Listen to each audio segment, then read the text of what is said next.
So cluster algebra. So, Well, we don't see your screen. oh, sorry about that.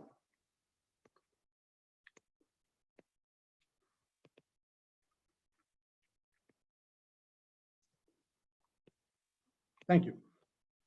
Is that okay now? Yes. Great. Oops. Okay. Sorry, just one sec. I'm trying to figure out how to make this not look as quite as bad. Right.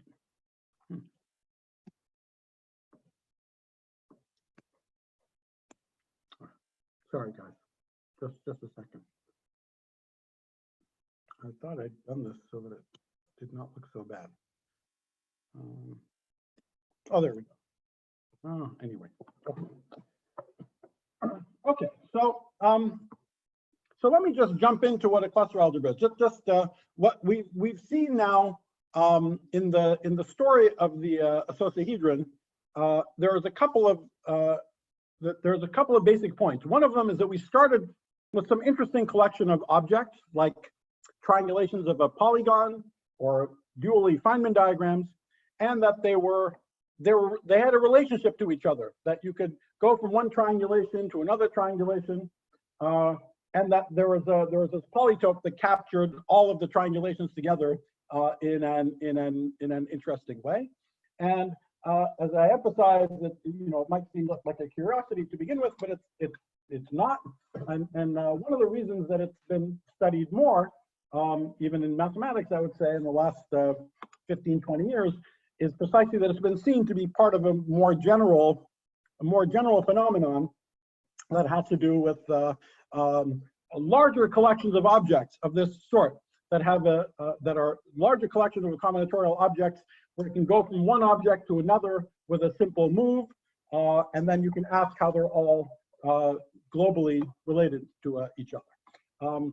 But let me just jump into what cluster algebras are. So to begin with, we start with a quiver. And I think hopefully from everything we've seen before, we have enough motivations to be doing some of these things. So you start imagining a totally general quiver. So again, it's just a graph, just any kind of graph with directed arrows. And you can even have more than one arrow, so here's a random graph. And the first thing we're going to do is talk about a rule known as mutation for producing a new graph from an old one. And the rule involves touching one vertex, one node. Okay, so I pick a node, and so we say that we mutate at vertex V. Now, what do we do? What we do consists of 3 steps. One, we reverse all the arrows.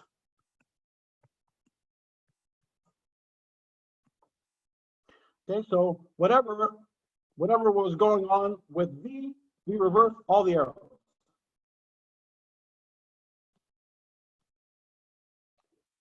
Two, if it was the case, and these rules might look a little bit funny, but now I'll at least give you the motivation for where they come from. If it was the case that here was V, and there was some arrow from A into V and from B into B, what you want to do is sort of make sure that you still remember that you could have gone from A to B.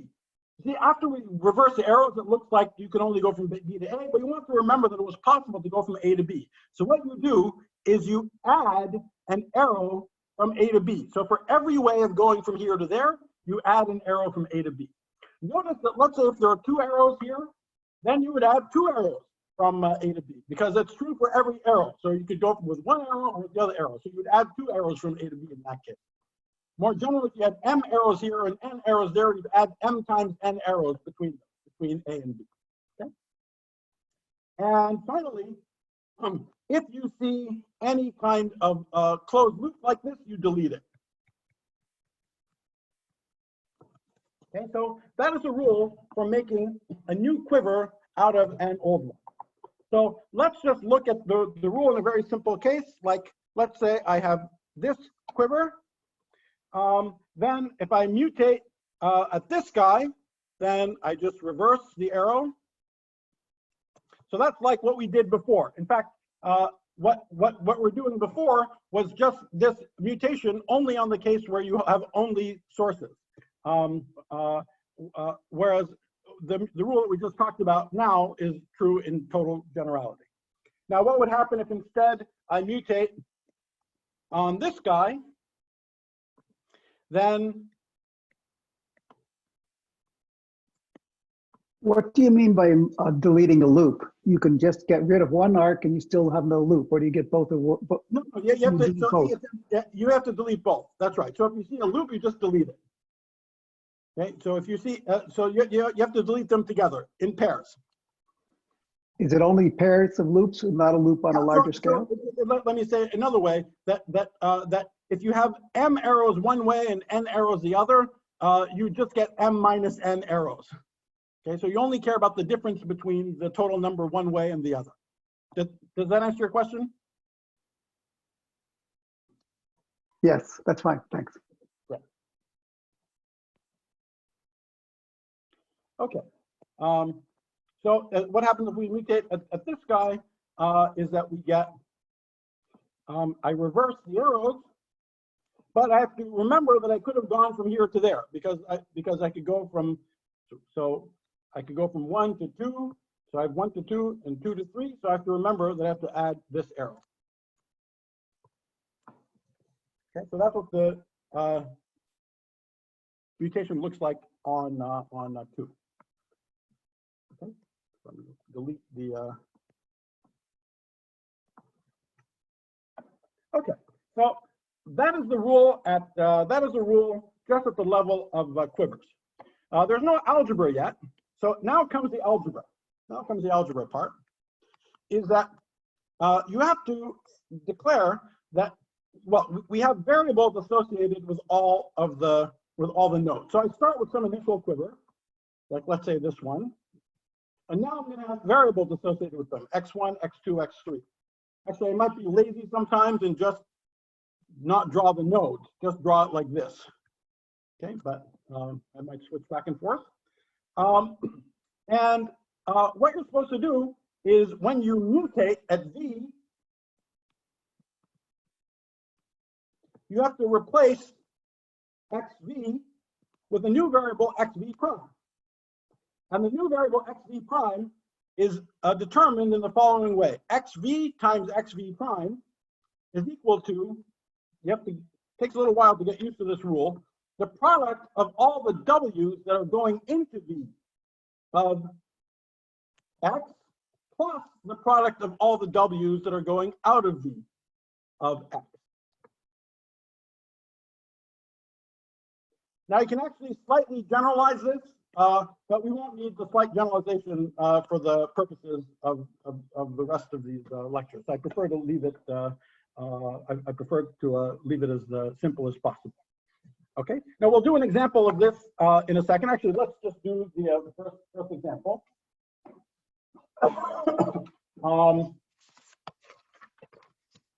So just before saying any generalities, the first canonical example, the simplest non-trivial example,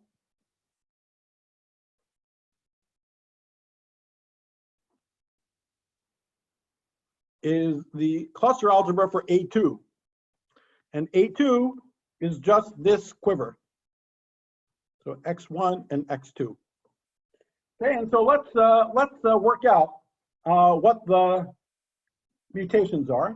So let me start off by mutating x1. So the rule is that I'm supposed to have x1 times x1 prime, I'll call that x3, is equal to the sum of all the things that are going into it.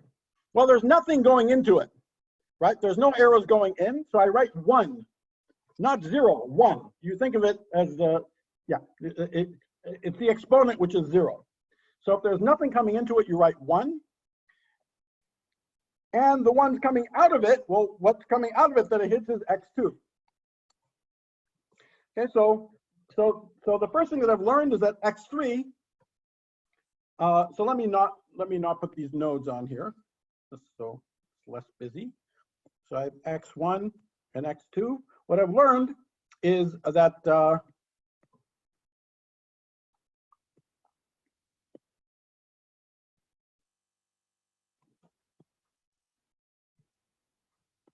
x3 is equal to 1 plus x2 over x1. And let me write it like this. And now I have to reverse the arrow. So that's now going into, now I also reverse the arrow there. So this guy is x3. Okay, well now I can keep on going. So now let me, I should have said this general thing to begin with. It's very easy to see that this rule, that if you mutate twice at the same vertex, you come back to where you start for everything, both for the quiver and for the variable. Okay, so the mutation, you come back to where you start. So it does nothing. So the mutation squared is equal to 1. All right. So now, so in other words, if I mutate back where I start, I'm just going to, if I mutate here, I'm just going to go back to where I started.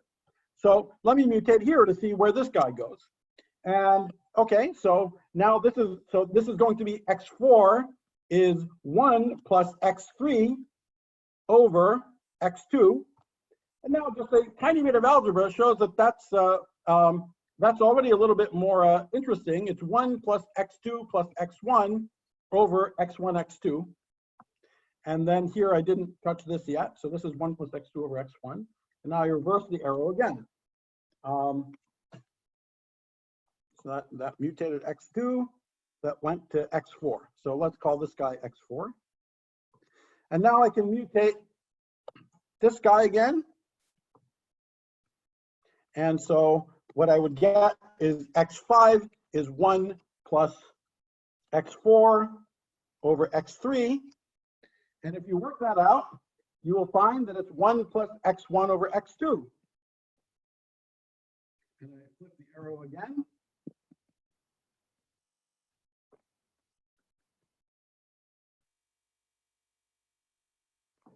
Okay, so this guy is, so this is x5.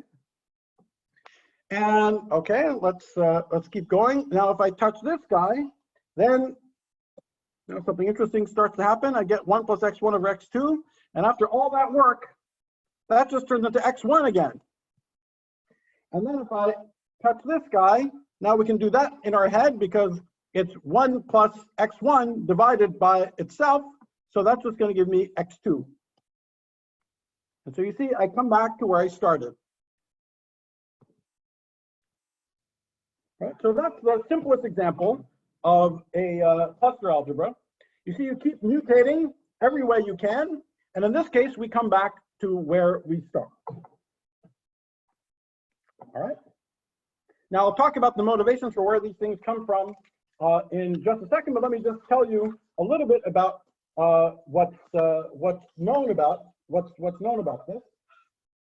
The example that we just did, A2, as we just saw, it stops after a finite number of steps. And it was totally obvious before we started that we only were ever going to get a quiver that looked like this, because all we ever do is reverse the sign of the arrow. So the fact that we get finitely many quivers is obvious in this case, but the fact that we get finitely many variables is not obvious. And in fact, it's very interesting that we get finitely many many variables. In fact, we get really a finite number of everything. Finite type. The finite type for this game only if the quiver is an orientation of a Dinkin diagram. In other words, it's, as we said before, if you take a Dinkin diagram and you just put directions of arrows on it any way you like.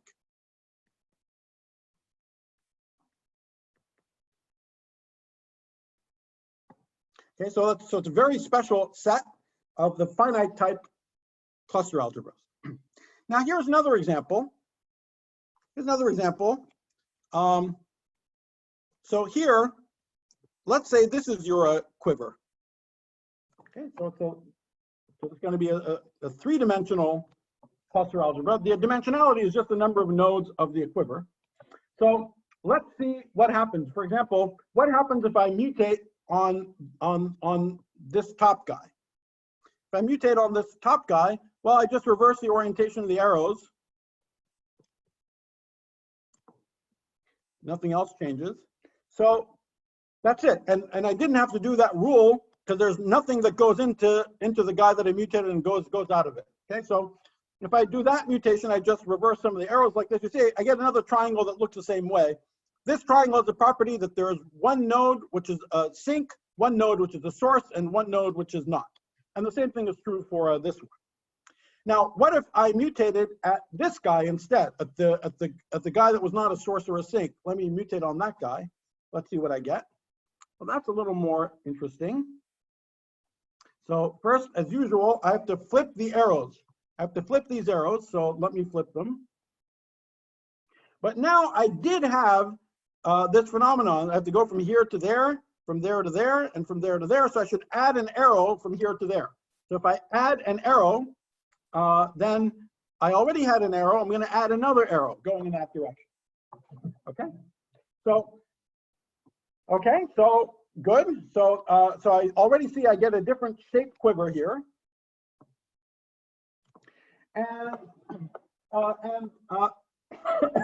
And you can actually easily see that if you now, starting from here, if you mutate this guy, or if you mutate that guy, you'll just reverse the orientation of these arrows and you'll just keep on going forever in a picture like this.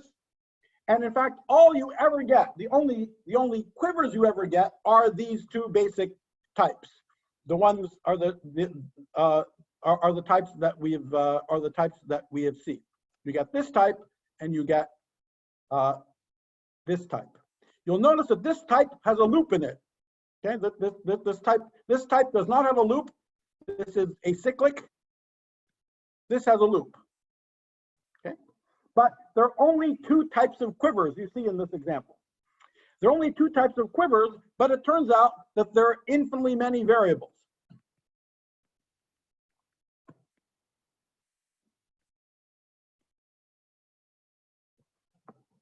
So just to summarize so far, we have completely finite type. And this is associated with Dinkin diagrams. We have what you can call finite mutation type. I think that's what it's called. Where the quivers are finite, but the variables are infinite.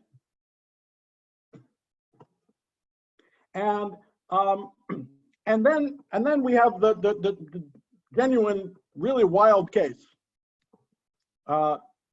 Wild type, I don't know if that's what it's called, but for example, here is a candidate example. If you take something that looks like this, and you'll just see, you'll go on forever, you get more and more complicated quivers, more and more complicated variables. Okay, so that's an interesting. So there's a variety of these types, and as we'll see, if the finite mutation types are relevant for the phi cube amplitudes at all loop order. Just as a foreshadowing for where we're going, the wild type is relevant for the Grassmannian. And if you don't know what that is, it doesn't matter right now. It's a Grassmannian or the Grassmannian modulo little group. For people who know what that means. And this is of relevance for n equals 4 super Yang-Mills. So, but in general, in both cases, we have the we have a problem. Just to foreshadow, we have a problem of taming the infinity. Okay, so there's something infinite. There's something infinite and sort of wild in seeming in these cluster algebras. There's something about them that's clearly related to the physics we care about, but there's also something infinite that we need to tame and figure out how to deal with. All right, so, okay. So Any questions so far? All right. Nima, sorry. Is there any difference between the algebras that gives the the second type? Like, are they shouldn't be SUN, right? So this is please don't confuse the Lie algebra associated with the Dinkin diagram with the cluster algebra. Those things are unrelated to each other. And in general, it's true that the only quivers that are finite are Dinkin diagrams, which also happen to be the classification of Lie algebras. But beyond that, they're not. So these generic ones are not. They don't have anything to do with the Lie algebras in any direct, obvious way.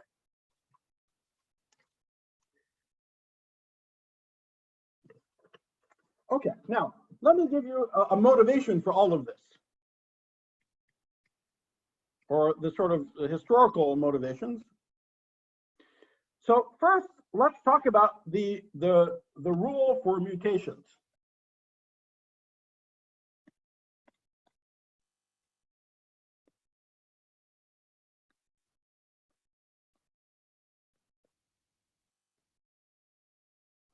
Okay, so the rule for mutations is actually just an abstraction of something that we've seen already. So let's say we talk about the triangulations of a polygon. So let's say we have this hexagon. Here's one triangulation, right? Here's another triangulation, and we've talked already that there's this sort of that there's a natural way that from this triangulation, from this guy, I can go to another triangulation naturally. For example, there's this quadrilateral inside, and I can decide that instead of triangulating that quadrilateral with this diagonal, I'll triangulate it with that diagonal. Okay, so this gives a natural way to go from one triangulation to another. Okay? I go from one triangulation to another, where I just flip the diagonal. And so I can say this without referring to the rest of the picture. Whatever is going on, I can go, if there's some general I, J, K, L, I can go from this triangulation to that one. So that's a very natural operation when you're thinking about triangulations of a polygon. But what on earth does that have to do with the quivers? Well, here is a little bit of imagination needed to see this connection. So if you give me a triangulation like this one, then associated with this triangulation, there's a quiver. And here's how you make it. You put a little dot in the middle of all of the chords. The ones that are on the boundary, you write in some different way. Like maybe I'll put them with little boxes here. So those aren't the, okay. But anyway, now inside every triangle in your triangulation, you actually connect up the dots with some orientation. So like in this triangle, I'm going to do everything so that my orientations are all clockwise. So here I will connect it with arrows like this. Here I connected with arrows like this, always clockwise. Here I connected with arrows like this.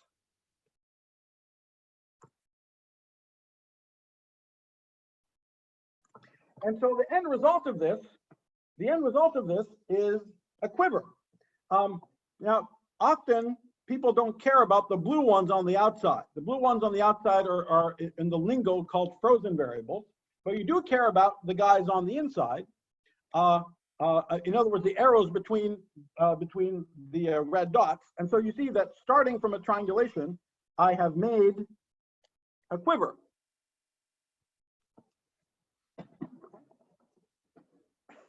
And so now we can ask what happens if if I do that quadrilateral flip move that I talked about on this triangulation. So So what happens if I do it here, for example? So let's say I want to take this guy.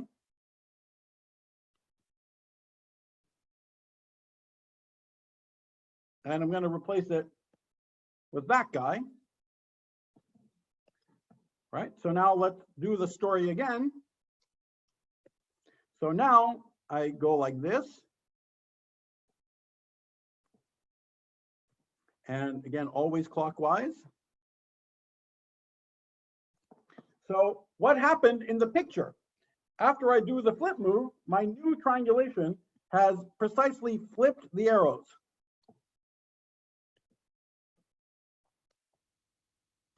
And in fact, you can get all of the rules that we talked about. Had I chosen not this example, we would have even seen the other rule about all the rules. You can get all the rules for the mutation simply by asking that the rule for the mutation on the quiver faithfully reproduces the rule for the flip of the quadrilateral in triangulations. All right, so that's one motivation for this picture of for this rule for mutations. Now, what is the motivation for that funny rule? The motivation for the funny rule about x times x prime equals the product of w into x, w into v x. So for the actual cluster algebra, the actual algebraic mutation relation,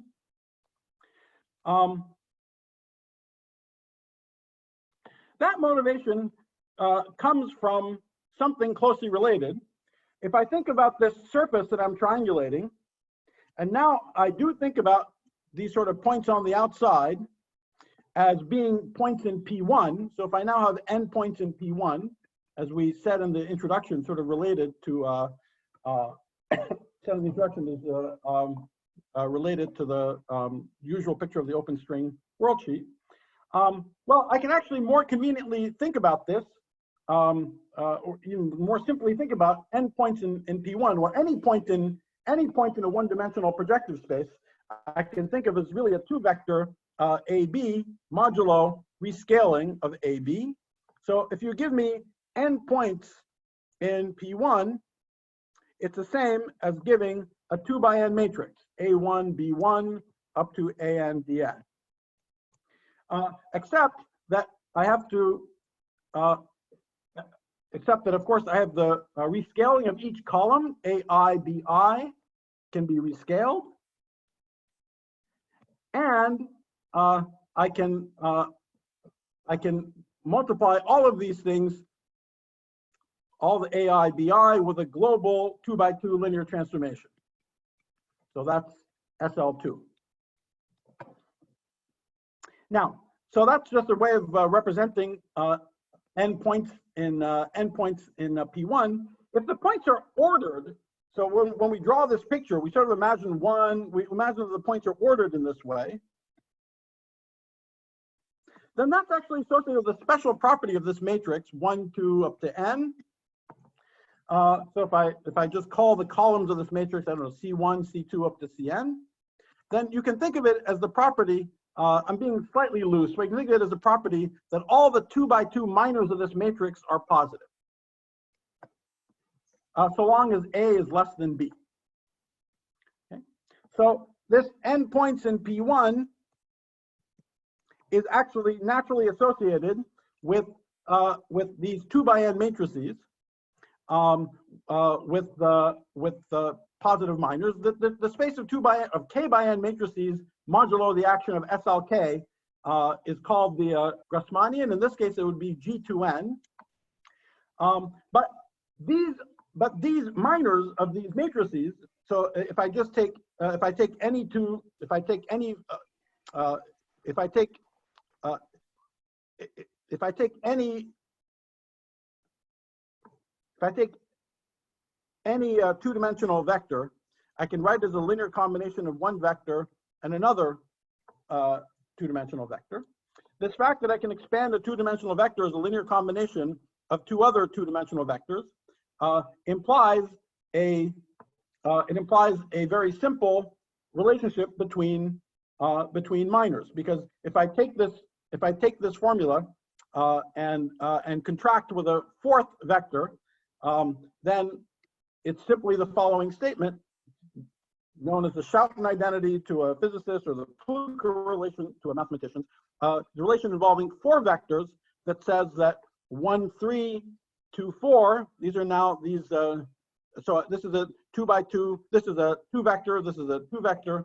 So so this is just the determinant made of these two vectors. This 1, 3, 2, 4 is equal to 1, 2, 3, 4 plus 1, 4, 2, 3.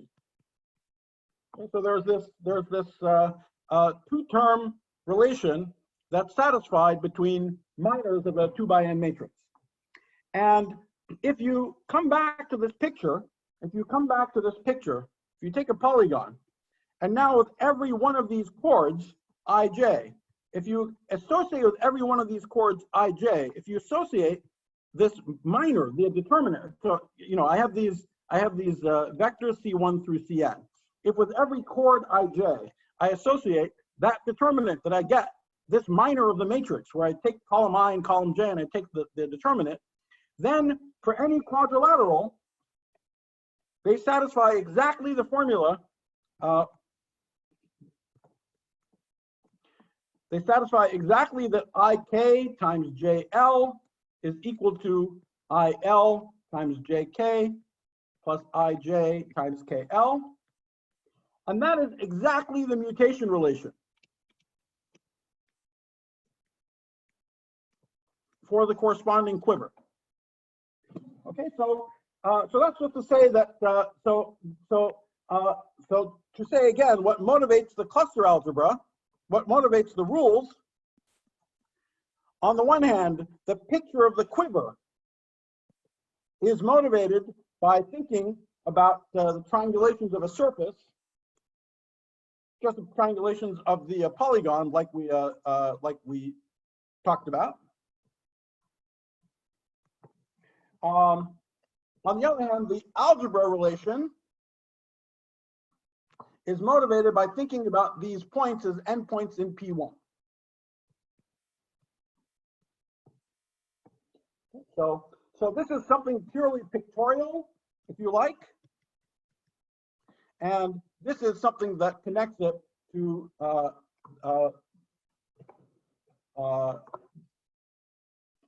more geometrically to endpoints on the boundary of a disk, endpoints in P1 or G2M. So you can think about cluster algebras as a joint generalization of these ideas then.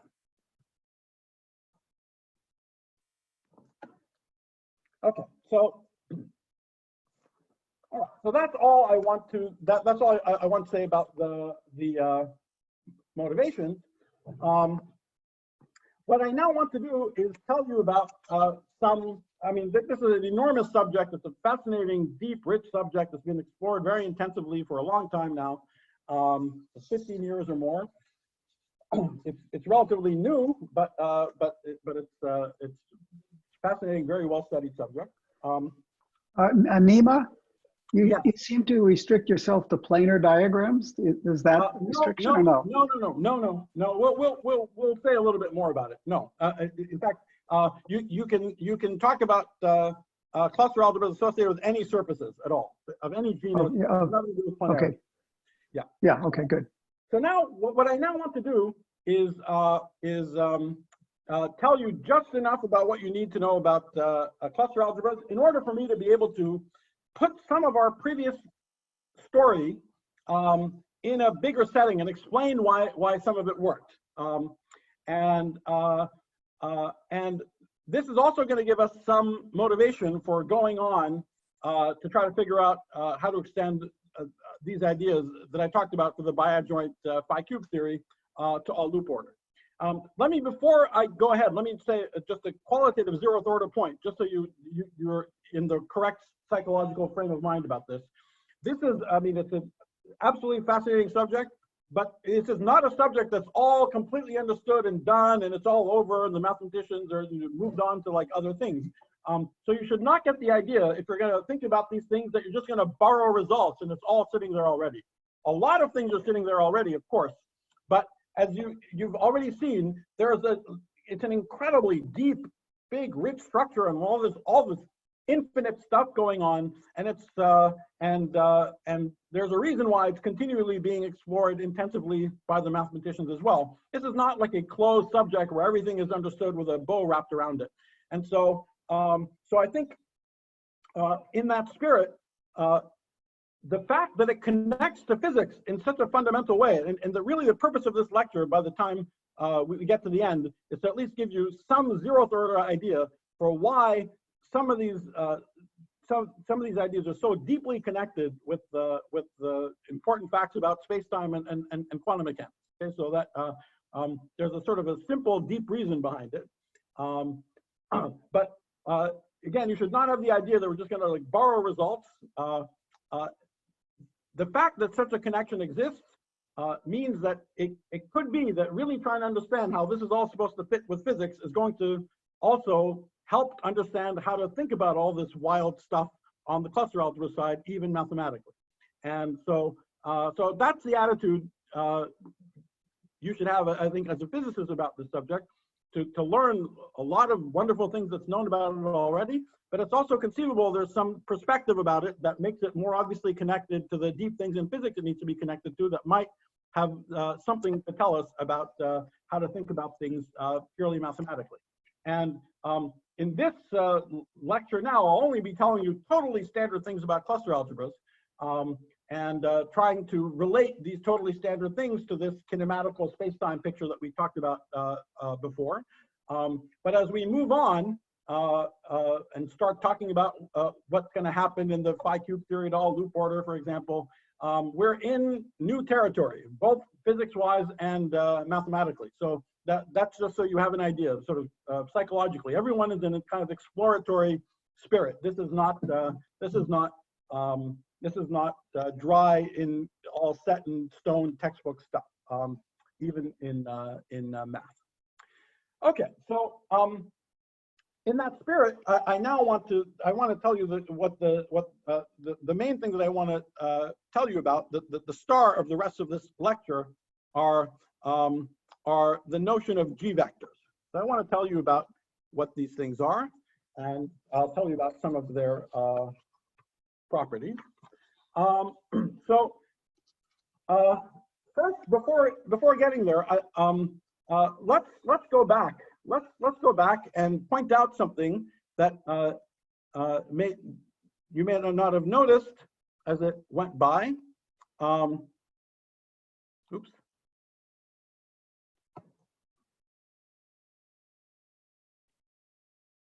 Yeah. So there's something kind of cool here that was not guaranteed to happen. You see, the rule for the mutation relation is x times x prime is equal to the sum product of things plus some product of things. And a priori, to get the x prime, you've got to divide by x. And so you might think as you go along that you'll get more and more complicated denominators. And yet something really interesting happened here. All the denominators that we ever saw were just powers of x or multiples of x. In other words, even though a priori solving these relations might make you think that you would run into general complicated rational functions of the variables. So people call the original variables maybe the original seed variables, and you can express all the other cluster variables as a function of the original seed variables. You might naively think that you get complicated rational functions, but here we see you get something much simpler. You get just a sum of monomials. You don't get any, like, I don't get downstairs anywhere like a 1 plus x.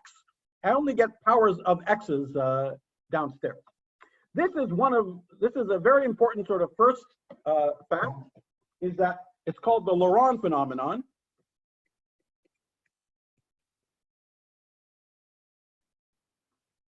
It's quite remarkable. And it says that every cluster variable is a Laurent polynomial. In other words, just powers of the x's in the initial seed. Okay. Okay, so that's pretty cool. And now there's kind of a general question, which is, can we find sort of fingerprints for cluster variables? Obviously, we can solve for them. We get these big complicated expressions. It didn't look so complicated in that example, but you can imagine it gets more complicated as you go along. Can we find fingerprints? In other words, is there some simple characterization of a cluster variable that makes it, that labels it uniquely and not someone else?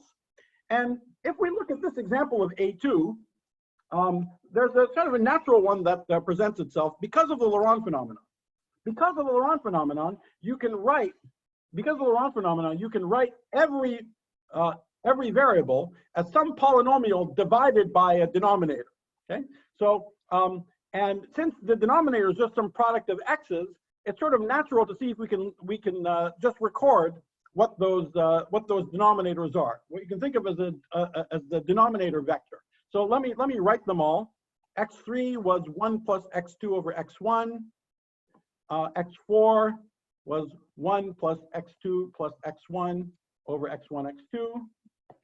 This is not going to end up being the most important idea, at least for us, but it's already a start to give you some idea. So those are the variables that we got. So what I mean by the denominator vector for x3 is, you see, the denominator vector for x3, there's just a single power of x1 downstairs. So I would say it's minus 1, 0. So this is the power of x1, and this is the power of x2. Similarly, the denominator vector for x4 would be minus 1, minus 1. And the denominator vector for x5 would be 0, minus 1. Okay, so if I look at all the, so if I of course, if I look at x1 and x2, they're just x1 and x2. So it's natural to just think of their vectors as just being the basis vectors. So this is the vector for x1. This is the vector for x2. Okay, so here's the vector for x3. Here's the vector for x4. And here's the vector for x5. All right, so this is already slightly cool. You see that, okay, they're all distinct, that's fine. But it's also slightly interesting that this kind of x1 and x2 are in a quiver together. Variables that occur in a quiver together are called a cluster. I should have said that at the very beginning. I'm sorry. That's the origin of the name cluster. If you take the variables that occur together in a quiver, that variable is said to be that collection of variables is said to be a cluster. So x1 and x2 are together in a cluster. Okay, and so and we see that x2 and x3 are together in a cluster, and these kind of cones that are made by their corresponding denominator vectors are not overlapping each other. Okay, so that's kind of interesting, and together they cover all of space. Okay, so that's okay. Now let me so that's just a warm up to the kind of idea that we're going to use. But denominator vectors are not particularly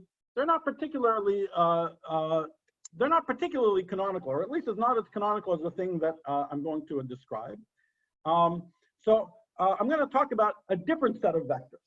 And then I'll say the sense in which they're related to denominator vectors in a moment. Okay, but this is another set of vectors that is supposed to be a unique label for a given cluster variable. Instead of writing some complicated expression, at least this is a unique way of labeling a cluster variable. So these are called G vectors. And there's a number of ways of defining and motivating G vectors.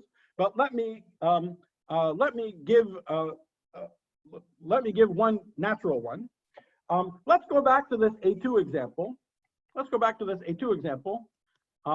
And let me write the formula for x3, x1 equals 1 plus x2. Okay, that's perfectly fine. But there's something slightly annoying about this formula.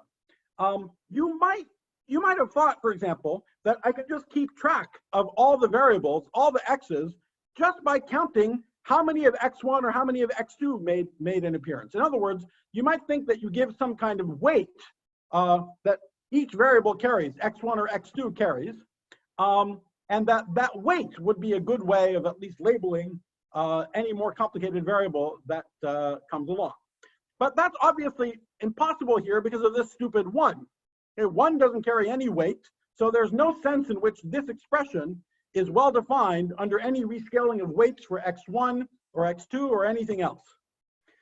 So it's natural to try to solve this problem and give the variable some natural weight.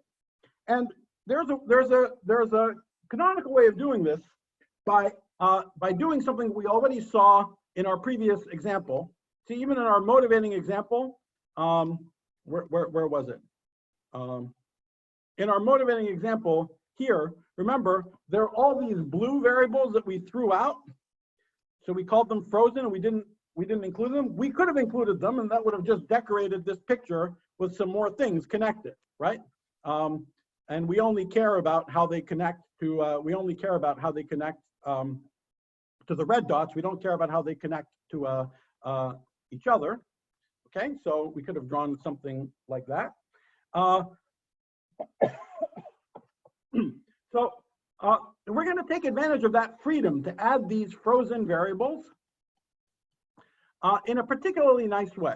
So what we're going to do is go back to this quiver and add things that are called, I think they're called principal coefficients. So if this is x1 and x2, then all we do is we just copy everything for every variable. We just add someone with an arrow going to it, y1 and y2. Okay. Now, why does this help? Well, let's go back to this relation.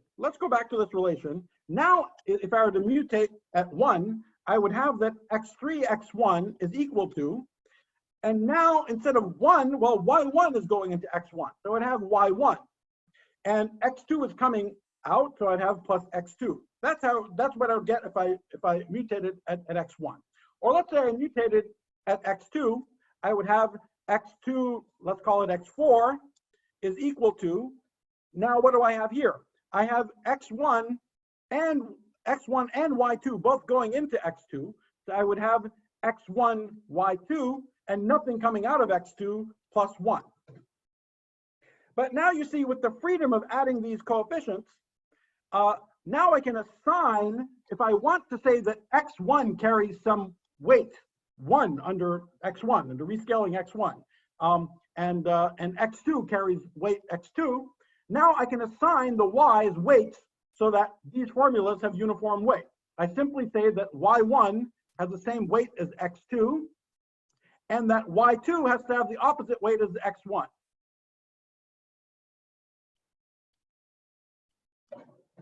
Okay? And having done that, we just keep going. We just keep going and we mutate.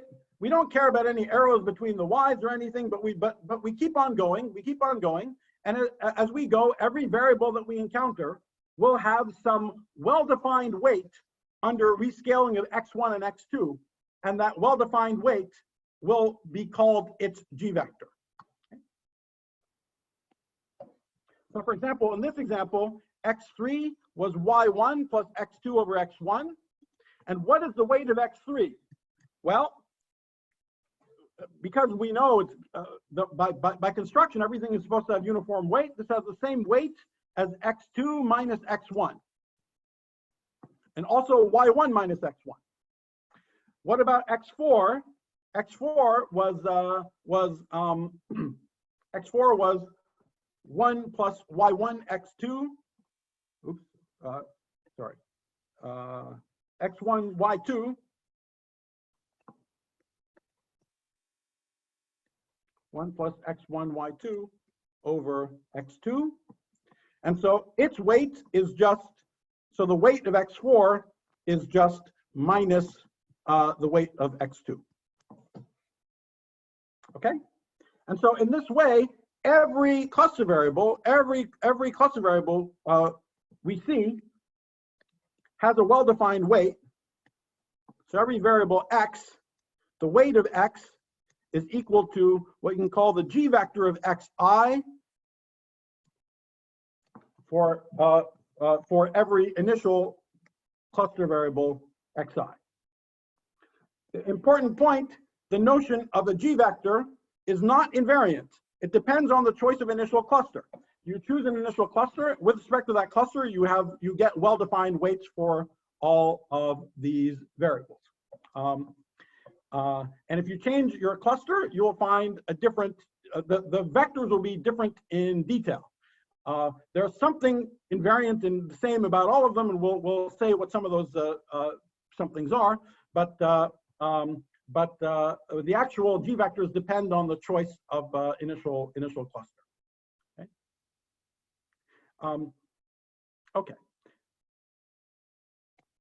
This, by the way, I mean, not to jump ahead, but this is intimately related to something we saw in our kinematic spacetime story, that we had the basic, we got the icosahedron again and again, but we could choose any chunk out of this strip of spacetime that we wanted to define our kinematical space. And so there was some arbitrariness in the choice. We could make any choice we wanted, that right triangle, other choices.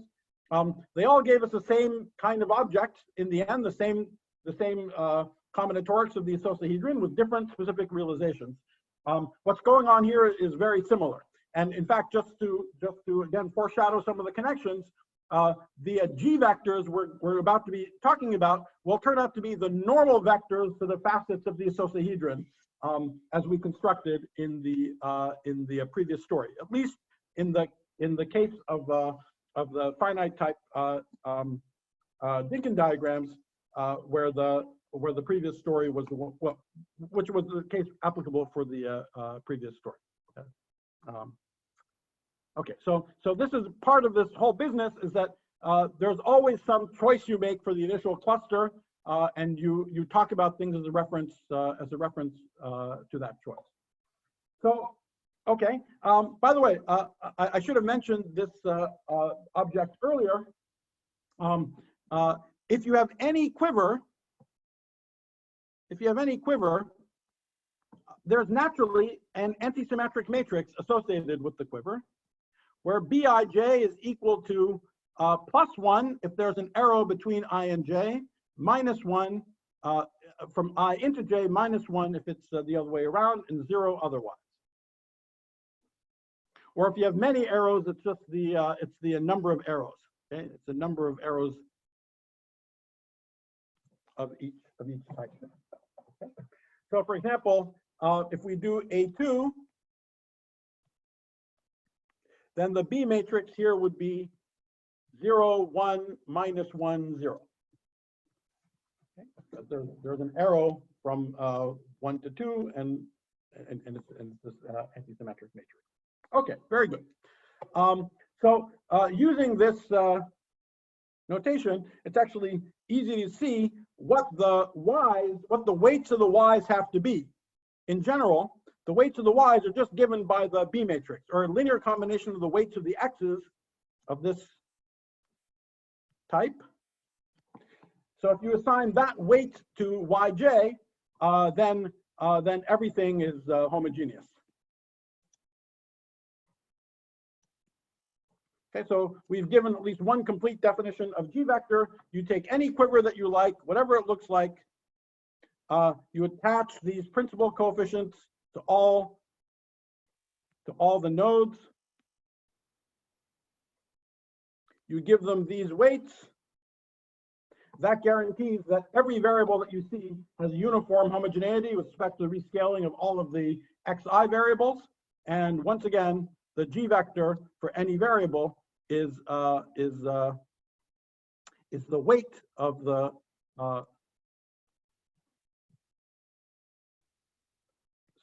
the weight of any variable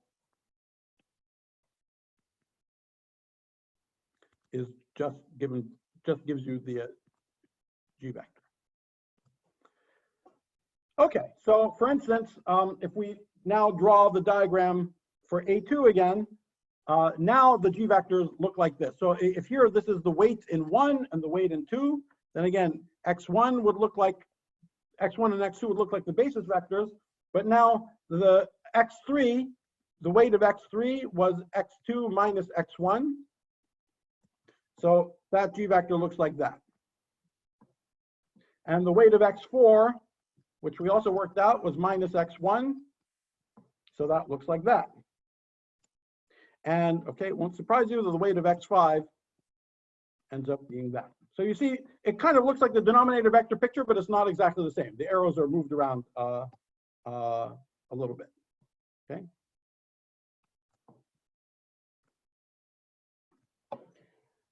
Okay, but once again, we have this sort of nice property that once you give me the, you see, this is a very useful fingerprint. This is a small example, but we already see a very useful fingerprint. If you give me these G vectors, then I can kind of see which variables are together in a cluster. I see which variables are together in a cluster by seeing what the cones are in this picture. So that's a cone, that's a minimal cone. So 1 and 2 are together in a cluster. This is 1, this is 1. So that's kind of a beautiful thing that just from being given the G vectors, you can see you can see here who the well, or the, it's really the other way. If you give me the clusters, every cluster is associated with a cone in this picture. Sorry, that's really the interesting direction. Every cluster is associated with a cone in the picture, and if I have two different clusters, their cones are not overlapping. And in this simple example, all the cones touch, and together they cover all of space. So we're going to emphasize this point. We're going to emphasize this point a number of times, but we're seeing it already in this very simple example. All right, let me give you a final way of thinking about G vectors. A different way, somehow, in some ways, a more practical way. Nima, I don't know if you mentioned this or if it's coming later, but did you mention the determinant condition? It's coming later. Yeah, it is coming. It's coming in a, yeah. Well, maybe yeah. I'll say it a little bit later. Okay. So, but let me just give you a third way of defining G vectors. This third way is closer to denominator vectors.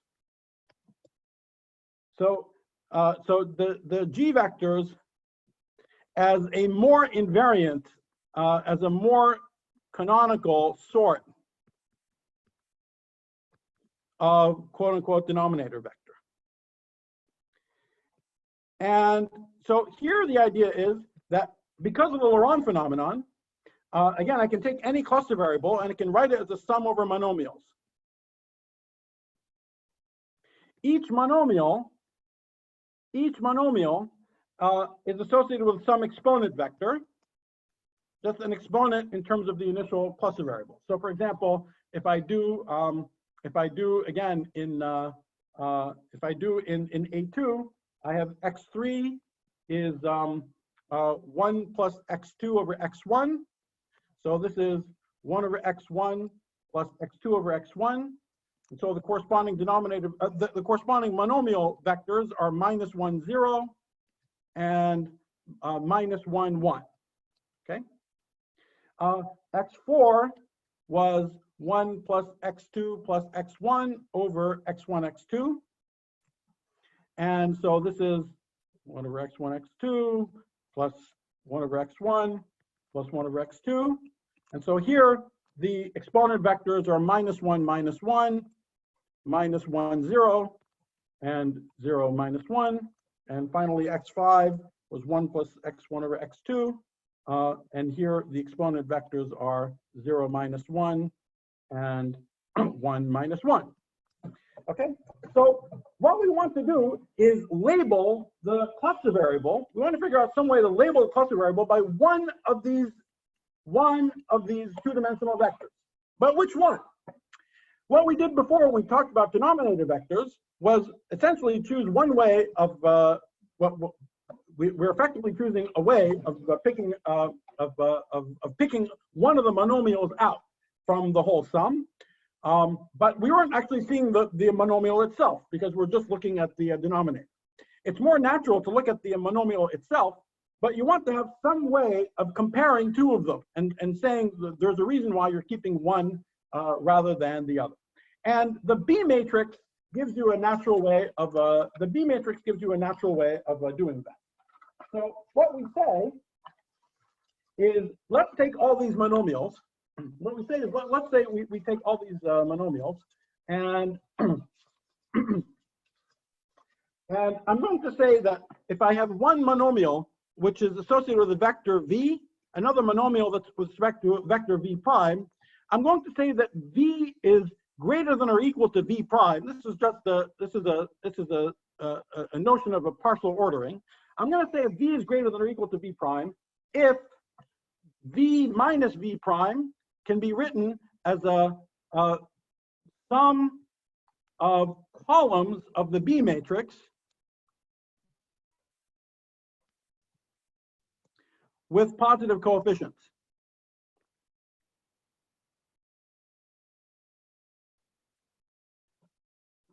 Okay, so let's see how that works in our example. So in our example, we had x3 was 1 plus x2 over x1, for example. And again, we had our denominator, so our B matrix, sorry, I forgot to say our B matrix was 0, 1, minus 1, 0. This is B. X3 is 1 plus x2 over x1. Our vectors are minus 1, 0 and minus 1, 1. And you can see that minus 1, 0 is equal to minus 1, 1 plus one of the columns of the B matrix, 0, minus 1. Okay, so minus 1, 0 is bigger than minus 1, 1. You see, it's something like denominator vectors, except now, now we're more invariantly deciding who's bigger than who by something more structural about the actual quiver, something that cares about the B matrix. And so what you do then is you list all the monomials in X. You list all monomials in X and choose the smallest by this definition. You choose list all the monomials, you find all their exponent vectors and choose the smallest vector, and you call that the G vector of X. So in this example, x3 was 1 plus x2 over x1, and we discovered that the G vector for x3 was minus 1, 1. Okay, let's do x4 was 1 plus x2 plus x1 over x1, x2. So now these vectors are minus 1, minus 1, 0, minus 1, and minus 1, 0. And again, the B matrix was 0, minus 1, like that. So let's see. Notice that, for example, 0, minus 1 is equal to minus 1, 0 plus 1, 0. That's a column of the B matrix, plus 0, minus 1. That's a column of the B matrix. So 0, minus 1 is bigger than minus 1, 0. That's not a G vector. What about this guy? Minus 1, minus 1 is minus 1, 0 plus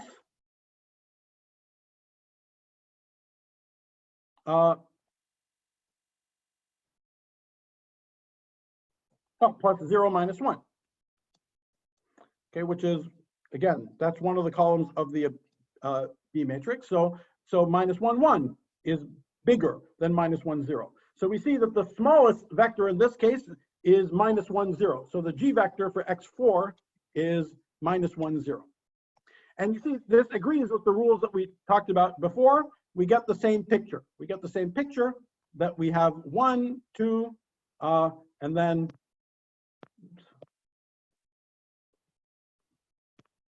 3, 4, 5 in this way. Exactly the same picture of G vectors as we got before. Okay, so those are two different pictures of two different presentations of what G vectors are. And now I want to give you just two more simple examples, which will at least show some of the potential behavior that we have for the G vectors in more interesting examples, where we can already visualize everything in 2 dimensions. So we're going to stick with 2-dimensional cluster algebras, but we're just going to increase the number of arrows. So the first new example, called A11 for other reasons, but anyway, it's just the algebra with 2 arrows like this. Sorry, Nima? Yes. Can I take you back for a second? I'm not sure I understand the notion of being smaller or larger than from an intuitive point of view. So I'm not sure why you chose the smallest one. I mean, what does it mean from the physics? I mean, it's not. It doesn't yet mean anything for physics. But let me just say that if this, you know, what you have an intuitive notion what it means. Like, let me just say it like this. Like, if I said, in this idea of denominator vector, if I said I had one thing that was x1 to the 9th, x2 to the 11th, you sort of feel that 9, 11, this is smaller, it's more negative than x1, x2. And why is that? It's because these exponents it's because we have a natural sort of basis in exponent space. And these exponents can be written as these exponents plus some linear combination of the basis vectors in the exponent space with positive coefficients. So all that's going on, that's the sense in which this idea is generalizing the notion of denominator vector. Instead of just dumbly choosing the basis vector given by the cluster variables, you're choosing to define what you mean by one thing being bigger than another. You're actually using the structure of the quiver itself and the P matrix to define what you mean by one thing being bigger than the other. At the moment, there's no real connection to physics. We'll talk about what the connection to physics is. There's a deep connection to physics, but we're not there yet. Let me just say a few more things about. But let me just give you some examples of what this pattern of G vectors looks like.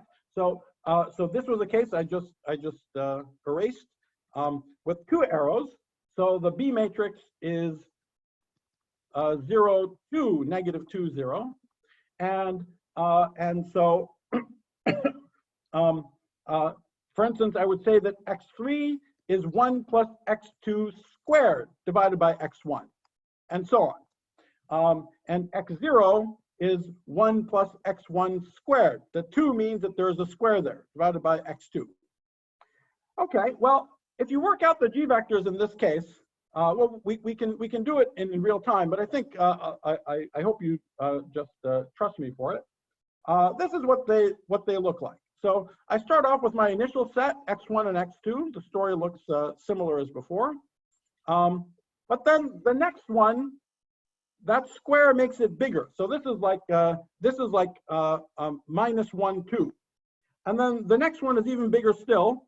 It's minus 2, 3. And it keeps on going. Then there's x0 is pointing in this direction. X minus 1 is pointing in this direction. But then they do the same thing. They get, but just on the other side. So this would be minus 2, 1. And then the next one would be minus 3, 2. And you actually keep on going forever. Now, that's what I told you. It's a generic thing that the quivers will keep on going forever. And so, sorry, in this case, the quivers are identical. The variables just keep on going forever. But here you see something interesting, that they keep on going forever. But the G vectors, in this case, sort of asymptote to something in this direction. There's this direction which is minus 1, comma 1.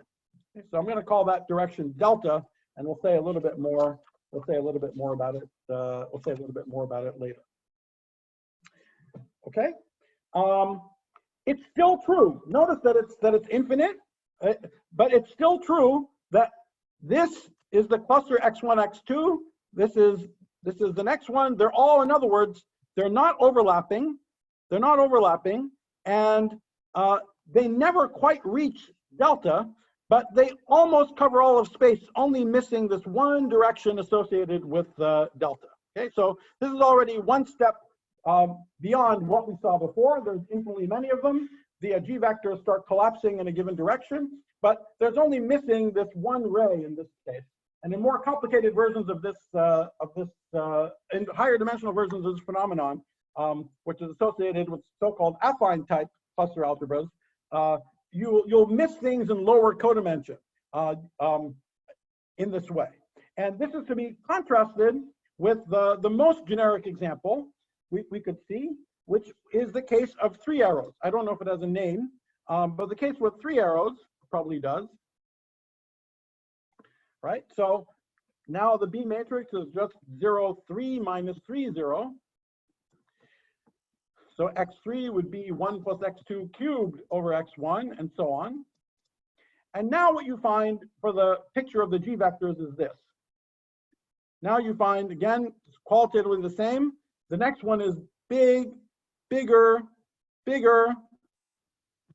And similarly on the other side, it comes around, big, bigger, bigger, but in fact, they asymptote to some rays here that don't actually close the space. There's a hole. So here I start with again, this is the variable x1 and x2, and the G vectors get longer and longer and longer. They still have the marvelous property that the clusters are cones here, they're non-overlapping, and they tile. There's no holes in here, but there's one big hole that's missing that's not covered by them. Okay, so there isn't, in other words, it's not like there's some missing hole here, and there's a missing hole there, there's a missing hole all over the place. They're all snugly attached to each other, but they really miss a top dimensional portion of covering the entire space. Right, so that's the most generic. That's the most generic behavior. Okay. Now, so let me make one more general comment about the G vectors.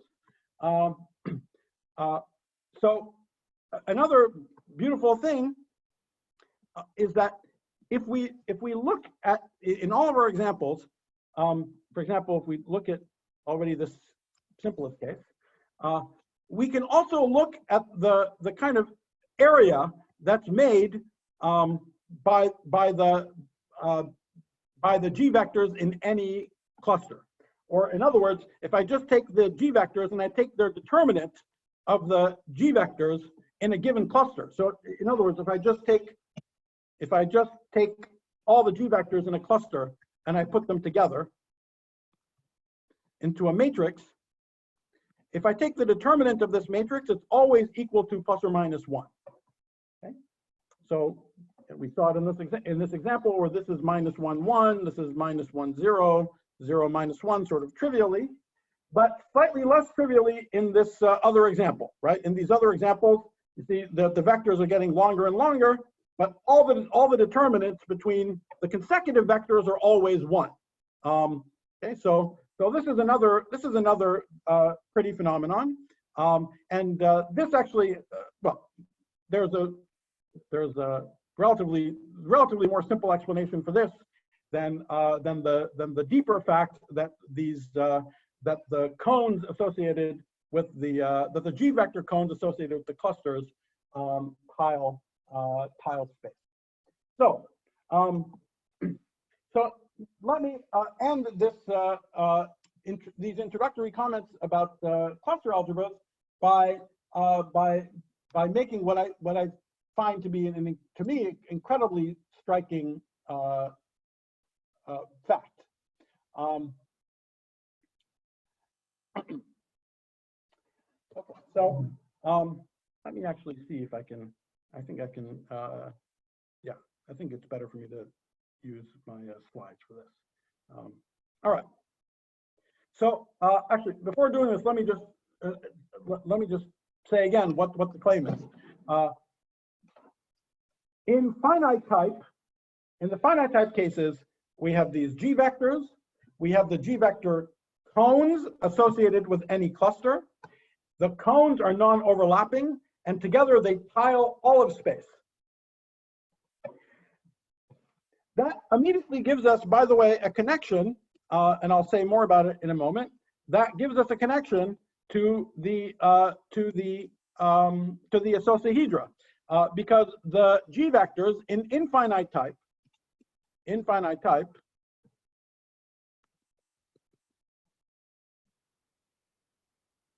for example, if we look at this picture again for A2, we'll also recognize that these are nothing other than the normal vectors of that pentagon that we got from our construction before. If I think about all the inward pointing normal vectors, see that picture of the inward pointing normal vectors of our pentagon is exactly the picture of the G vectors on this side. Okay, and so that means that there's actually that each G vector is actually associated with a facet of the polytope, and the G vector cone, as it should be, it's associated with a cluster, and that's associated with a vertex of the polytope.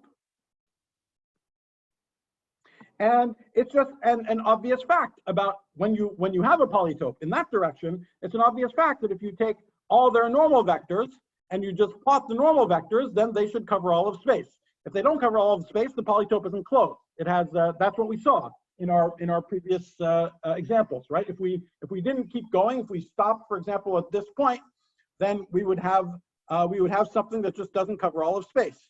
So the normal vectors don't cover all of space, and correspondingly, the polytope is not closed. But the fact that the normal vectors cover all of space is associated with the fact that the polytope is closed. Okay? So in finite type, there's a beautiful connection between all these things. I'll say a little bit more about it in a second. In general, it's not true that the cones made of the G vectors, it's always true, the cones made from the G vectors are non-overlapping, and it's true that they almost tile in the sense that they just leave a hole in the whole space, a top-dimensional hole at most. They might leave lower codimension things, but they leave a top-dimensional hole. But that still means that they all like to fit with each other snugly. There's no random holes in G vector space. They all like to fit together snugly and perhaps have some either a lower codimension pieces missing in the affine type, or big holes, one big hole missing in general. Right? This is a remarkable fact, and I want to explain why it's a remarkable fact and why it's related to some of the things that we've been talking about. Let me. Okay, so I want to tell you how this fact about the G vector cones is, I think, sort of deeply related to something fascinating about qualitative fascinating thing about amplitude, space-time, and quantum mechanics, and all that good stuff. So let's go back to think about even tree level again, and again let's think about our canvas. So our canvas were all the propagators, all the xij's. That's it, right? If we just know that, we have all of them. We have all the ones they cross. Who knows? These are just all the variables that we have. But there's something interesting about how they need to be organized together. if we organize them together to get a triangulation, then that single triangulation, a single triangulation, is a particular choice of these propagators. And it's a particular choice that can be represented as a space-time process, one particular space-time process, one particular Feynman diagram. On top of that, we normally add up all these different processes, and we have to add them all with an amplitude +1 because of quantum mechanics.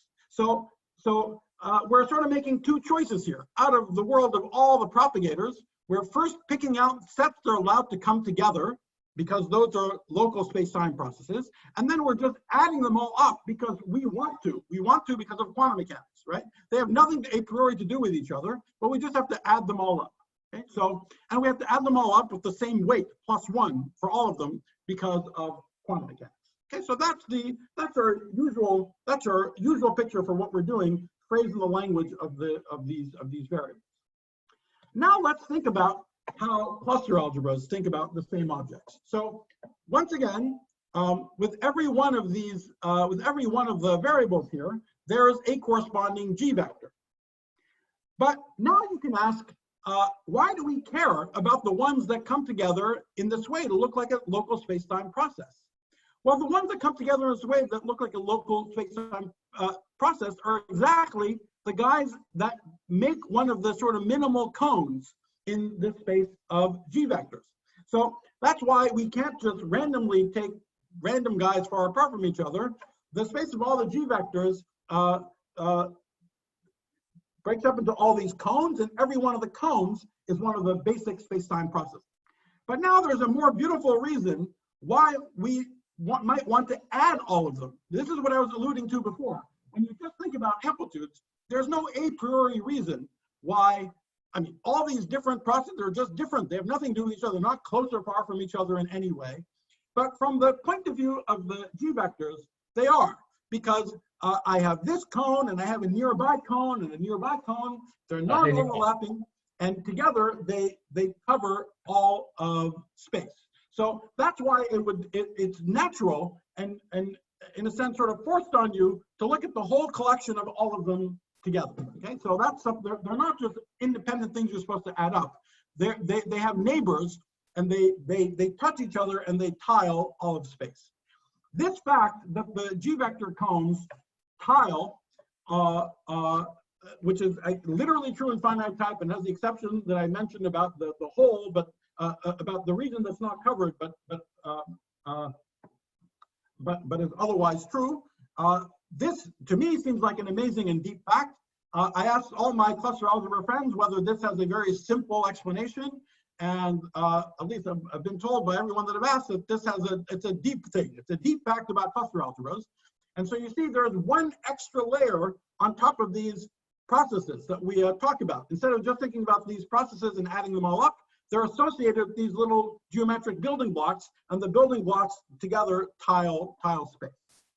Now, okay, so how is this related to the various things that we are talking about? I want to describe things from the bottom up without making reference to all of these physical pictures we had about kinematical space and so on and so forth, just so you see how many of these things and which things come directly from this fact about cluster algebras and which things need more.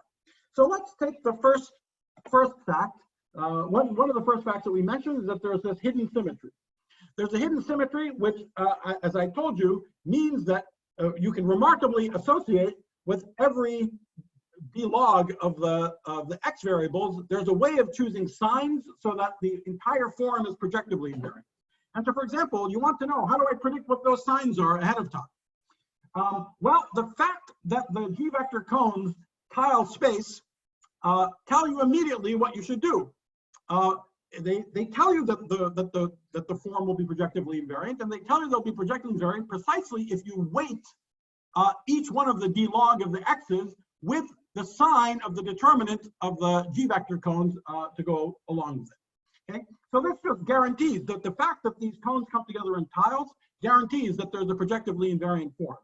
Even without talking about the polytopes and all the rest of it, just at the level of finding a form and finding the rule for finding the signs, this is a direct reflection of this fact that the G vector cones tile. Now, we said that it was remarkable too that you could find a subspace that you could pull back this form to, such that on that subspace, you got to pull out an overall volume form, and then what you get is the amplitude, where all the minus signs go away, and you just get a sum with all plus signs. Well, that is also explained by this picture. What subspace should I pull back to? It's a subspace where all the other cluster variables are written as a linear combination of the initial seed variable, or the x's are written as a linear combination of the initial seed x's. The coefficients are given by the g vectors, and of course there might be a constant there. So this is giving me a plane where all the other variables are expressed linearly in terms of the initial set. You can see that from the previous fact, when you take this form and pull back to the subspace, the determinant you get from the d log x's exactly combines with the sign of this determinant out in front to give you +1s for everyone. Okay, so that makes it possible to find the subspace. Again, the g vectors tell you how to find that subspace. Okay, so the second fact also has an explanation in terms of how these g vector cones tile. Finally, why do we get all +1s here? The reason we get all +1s in this formula and not 2s or funny factors is exactly this other lovely fact that the determinants of all the g vector cones are ±1. Okay, so every one of the features about this form, the fact that the projective form exists, that you can pull it back to a subspace, and on the subspace you get an amplitude of all +1s, is reflected in this sort of deep fact about the tiling property of the g vector cones. Now, finally, what does all of the business that we talked about in some of the previous lectures with talking about getting the ADHY polytope and all of that stuff, where does that fit into the story? Well, there's a final thing which is not obvious from this picture, which the polytope. Hey, Nima, excuse me. Yes. Nima? Yes, yes. Yes. I think there might be some display problem, or really? Or well, we're seeing maybe a part of your. We're seeing like the display hasn't updated in several minutes. Oh, really? I'm so sorry. Let me see what happened here. Can you see this or not? Nothing is changing. Like nothing is changing. That's weird. Static. Like it's as if the screen is frozen. All right. Sorry about that. Thank you. Sorry about that. Let me try again. Oops. No, that was not it. Hold on. And how are you doing? Are we near another break time? Yeah. Almost done. Almost done. Almost done. Can you see now or not? Yes, I can. Are things moving now? Yeah. Okay, great. Sorry about that. Did you guys see these pictures before? No. We were trying to imagine them. Yeah, we were imagining them. So you didn't see any of this? No. How about this? The last bit was, there was some text where it said G vectors and cones. Okay. Okay. So, okay. All right. So let me just say it quickly again. So if we go back to looking at this picture of all the, if we think about all the variables that we have for even our tree level problem, we have a bunch of propagators, but there's a reason why they come together in a particular way as a space-time process. They don't come together randomly, and we're asked to add them all up together with +1 coefficients in order to make a quantum mechanical answer. So that's the usual way of thinking about things. But the cluster algebra gives an alternate reason why we're doing all of this. We start with all the variables. They're all random, willy-nilly, but they all have G vectors going along with them. And what's special about the space-time processes are associated with these G vector cones. These sort of elementary cones, they all touch each other and tile space. And why should we be adding all of them together? Well, from the usual point of view, we're adding them all together because of quantum mechanics. from the cluster algebra point of view, they are together. They all touch each other. There's a reason why one is connected to another. It would be strange to leave one of them out, to leave any of them out, because it would spoil this sort of remarkable fact that they're all connected to each other and they tile space in this way. And beyond just that qualitative fact, this picture immediately tells us a lot about the structure of this form that we're talking about. For example, the fact that the form is projectively invariant is an immediate consequence of this tiling picture. And we even get a prediction for what the sign is to weight each one of the d logs of all the diagrams with. The sign is exactly given by the determinant of the corresponding vectors in the G vector cone. We understand why it's possible to find a subspace that we can pull back this form to, such that on that subspace we actually get the amplitude with all plus ones. And that's possible, and the fact that we can get all plus ones is a consequence of the fact that the determinant of all the G vectors in the cone is plus or minus 1. And so these qualitative facts about the G vectors are explaining a lot about the reason we have local space-time processes and we're supposed to add them all up together. It all comes together as a package from this point of view. The one thing which is not so obvious in this picture is, you have just talked about this form, there's this extra fact that it's in fact possible, and this is true in finite type. That's where we know for sure it's true, and then we're going to talk about extensions beyond that. But there's this extra fact that it's possible for this form, it's possible to choose some constants here that's related to those constants, the little c's, but they're not exactly the same as the little c's. That's actually the point. It's possible to choose these constants so that what you see on this space when you ask for all these capital X's to be positive is literally a polytope. Where the normal vectors to the faces of the polytope are the G vectors, and every one of these cluster cones is one of the vertices. And therefore, where this form, when restricted to the subspace, becomes the canonical form of that polytope. That last part is what's not sort of guaranteed on abstract general grounds. All we're guaranteed to have is that we have these, what could be the normal vectors to faces of some polytope, but you have to choose the constants intelligently so that all the potential normal vectors become actual facets. And if you actually ask for that to happen, you have to put directly in this way, you have to put lots of sort of complicated constraints on these, complicated looking constraints on these constant coefficients that define these hyperplanes. Whereas that picture of the kinematic space-time and all the rest of it that we talked about there, from this point of view, is a way of guaranteeing and engineering the existence of this polytope. So in finite type, everything ends up being equivalent to everything else. So it's hard to say which point of view is more primary. Of course, given that many of these things about G vectors are true in total generality, it's natural to think about that point of view as being more primary for the moment. But at least in finite type, the existence of the polytope is the sort of highest level thing. It's the most number of non-trivial things have to happen. And once you know that that exists, and that ultimately came from this picture of the kinematic space-time and so on, then the rest of the things follow in the other direction as well. Okay?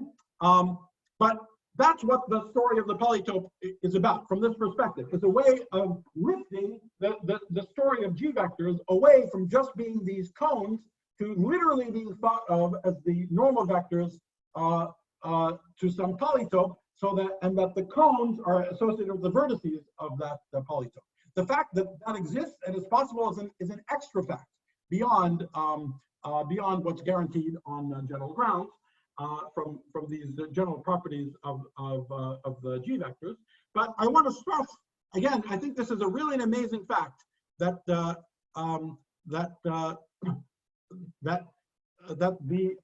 cluster algebra tells you both the things that we care about at once. It tells you both why we care about certain combinations of cluster variables together, which we normally think of as local space-time processes, and it's sort of unavoidably linked to it. This is one of many instances in this business where we see that the ideas of space-time and quantum mechanics are tied to each other. This is another instantiation of this basic qualitative fact that these cones are, they have to come together as this huge package. We don't have the option to it doesn't make sense to take them willy-nilly. And this uplifting of the amplitude to a form and this magic about the signs is all explained immediately. That part is explained immediately by this by these properties of G vectors. Okay, so that was the crash course to cluster algebras. The next thing that I wanted to talk about, and we're now I think at the 8-hour mark, almost at the 8-hour mark, is how we go beyond what we've seen at tree level and one loop for the bi-adjoint phi cube theory, and talk about things at move towards making all loop order statements for the bi-adjoint phi cube theory. So that was the penultimate topic, and the last topic I was going to talk about was similarly moving towards non-perturbative geometries for n equals 4 super Yang maps. But we can stop here and maybe see how many people are still online, and maybe decide from there what it is everyone wants to do. Okay. And when one can ask a question, maybe? We're going to ask you right now. Okay, thank you. So first of all, I just want to make sure that I understand correctly. Once we have a G vector, which is finite, or in other words, the G vector cone ties the spacetime, it means that that algebra is a Lie algebra. I understand that the infinite ones are not, but the finite ones? Yes, the finite ones, yeah, the ones where you have a finite number of G vector cones and they tile all of space and they don't leave any holes or anything. They snugly tile all of space, are associated with the Lie algebra. Yes, indeed. And then what's the physics of that hole, the hole in the space when the G vector want to span, but it's coming from this infinite G? That's what we're talking about in the next lecture. Oh, okay, okay, thank you. And what is there any reason that we don't have a line that starts and ends at the same node? Oh, you can. No, you certainly can. Yeah, we have. You can really have any quiver at all. It's just that if it has a loop, you delete it. That was the rule we set. So if you have an equal number of arrows in two directions, that's equivalent to having no arrows. Or said another way, if you have n arrows in one direction and m arrows in the other, you can replace it by n minus m arrows in the first direction. That's the only rule. I've only drawn simple pictures that haven't seen loops, but we'll see loops soon enough. Sorry, but what I understood previously was that you said that the loops that start from one point and I mean, once we had two nodes which are connected with a loop, then I have to delete it. But what if the loop starts and ends with this in a single node? Is that allowed? I'm not sure I understood the question, but yeah, sorry, I don't think I understood the question. Yeah, when you defined the roles of the game, you said that we have to delete the loops that start from. So imagine that I have 2 points, point 1 and point 2, and they are connected with 2 lines, one and in one direction, the other one in the other direction. So it forms a closed loop. Then you said we have to delete it. But what about if I have a loop that start at the same point and end at that single point? Imagine I have. Oh yeah, no, we don't have those either. Sorry. Yeah, we don't have self loops either. Sorry about that. Yeah. What's the reason? That's just part of the rule. That's just part of the rules. Oh. And it's not associated with any physics, or just a. No, I mean you see, you don't get it in any of those natural triangulations that we yeah. No, it's just, I mean, it's like just one step. It's even more primitive than deleting the bubbles.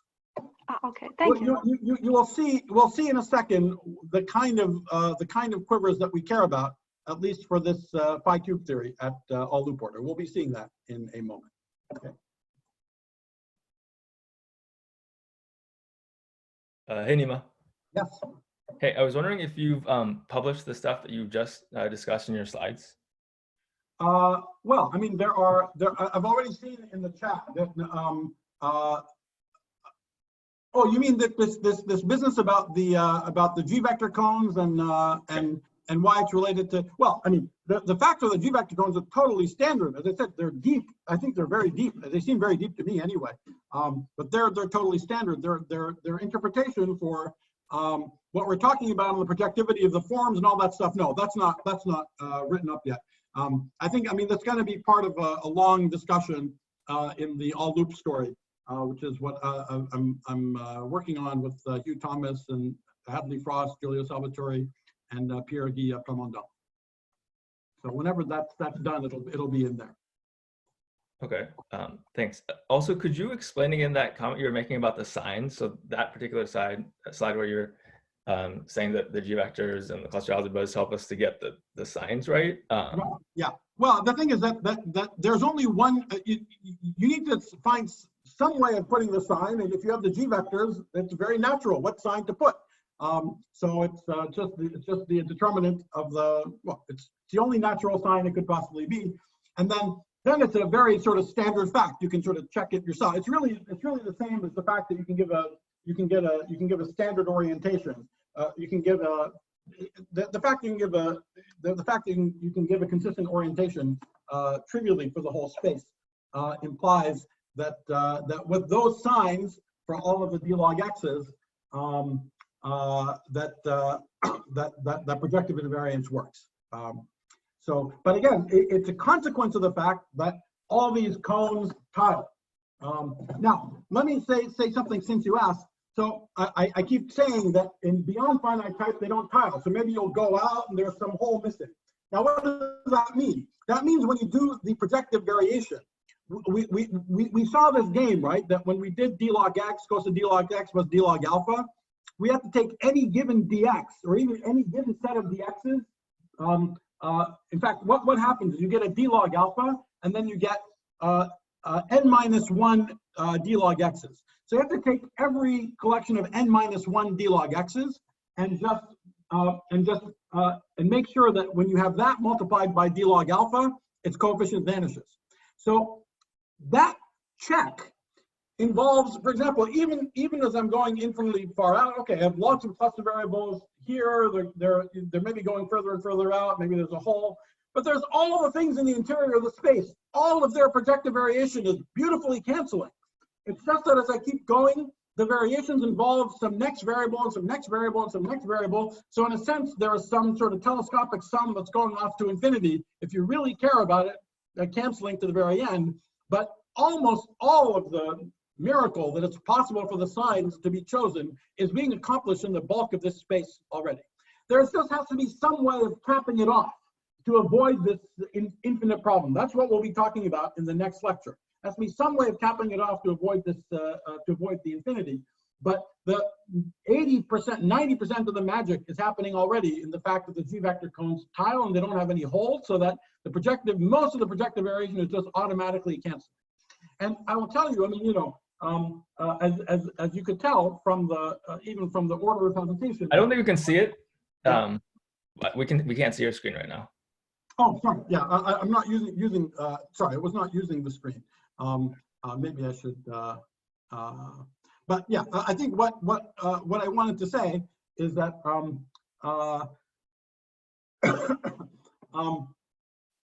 this is actually one of the reasons. I mean, the main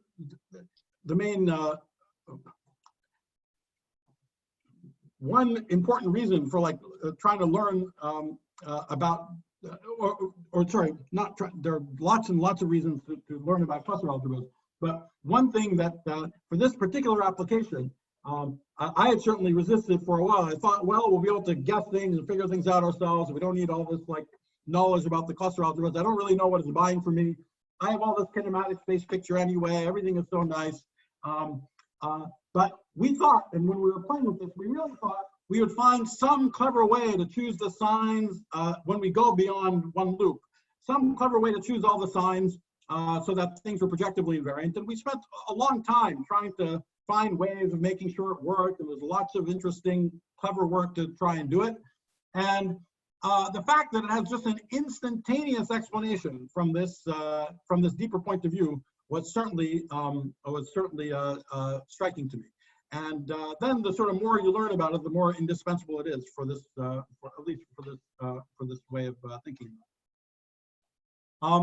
People had asked in the references, but indeed, but I think, sorry, in the chat, but I think it has also been answered that that yeah, there are fantastic references by this book on cluster algebras that Lauren Williams and Fomin are writing. Really looks like it's going to be amazing, and I think many chapters are all out already, and there's very pedagogical, very beautiful. So yeah, so I would definitely recommend those. Thank you. Maybe I missed this point. That what is the difference between the open quivers and closed? Nothing. I mean, there are. Of course, they're different as quivers, but just so I give you some examples. So you know, even if I take something as simple as A3, so here is one quiver. But if we did this example, so this doesn't have any loops in it. But if I do a mutation there, then it does have a loop in it. Okay, so whether or not we get loops is not per se a big deal. Now there was something interesting, and we'll come to this in the next lecture. That in our previous discussion of kinematic space-time and so on, we found this very nice way of sort of evolving through all the variables. That was, we called time evolution, but it was also a way to go through all the variables.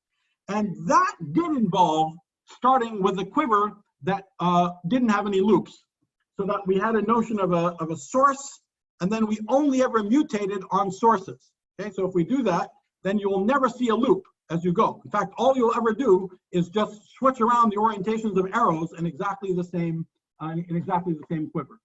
Now, that is also a remarkable. I mean, there's like millions of remarkable facts in this business, but that means that there is a structural sense in which you can systematically evolve, sort of linearly evolve through all of the cluster variables in finite type. This is true in finite type. It's not true beyond finite type. But there's this way of walking through all the cluster variables. The cluster algebraics is known as the Ostlander right and walk through all the cluster variables. And for that, these quivers that don't have loops in them are very important. I think there are other senses in which acyclic quivers have special properties, but this fact that you can sort of associate this notion of evolution with them is another sort of deep one. I mean, a priori, you see, it's not obvious at all. You have this whole collection of objects that are related to each other in various ways. Why should it be possible to sort of systematically time evolve in the way that you walk through all of them? It's pretty amazing. And that part is related to, that's what's special about quivers without loops. That being said, even when we talk about phi cube theory, when we go up to 2 loops, we can deal with quivers that don't have any loops. At least we can have some quivers that don't have any loops. Starting at 3 loops and beyond, there are none. Every quiver has some loop in it. And the story for n equals 4 super Yang mills as well, where there we're talking about the Grassmannian, there's loops up the wazoo. So generically, so there are special things that happen when you don't have loops, but generically, you have to contend with them. So this time evolution that you said, is it somehow the manifestation of locality? Well, it's a manifestation of something. I mean, I don't know if we'll get there, but I've given you sort of 2 complementary points of view. One of them, which was light on cluster algebras, we just talked about this kinematic space-time. It is very intuitive, right? The other one is a little more abstract about the quivers and time evolution and so on. In the cases where they're equivalent, they're really equivalent. So in that case, the fact that it's possible to systematically walk through all the cluster variables in this way is related to a remarkable fact that, at least in finite type, not all mutations are created equal.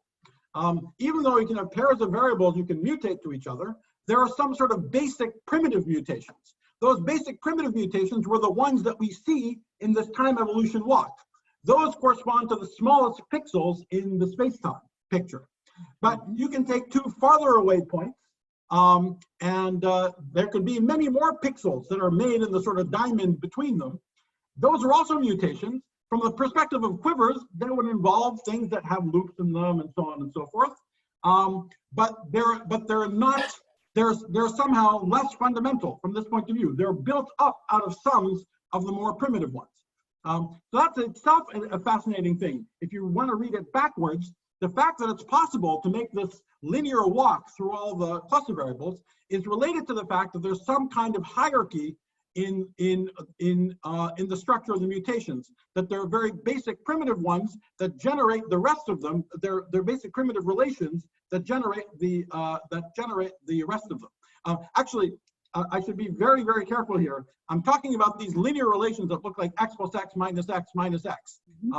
It's those relations. Those are linear relations, and so I can take any one of those linear relations that are satisfied between the cluster variables and write the ones where a general relation of that sort can be written as a positive linear combination of these basic ones. The fact that that's possible is related to some kind of locality in this kinematic space. That is kind of a remarkable fact. That is a remarkable fact that it's possible to sort of organize all of the mutations and all the cluster variables in a way that's centered around these basic small ones, and you can make the bigger ones by taking linear combinations of them. But again, this is all very, very nice and good. It makes sense in finite type. It's understood in finite type, but really figuring out what this means when we go beyond finite type is the challenge, and the challenge that we'll be talking about just in a moment. Thanks. Okay, guys, if you just give me a second, I'm just going to grab another coffee, and then we can proceed.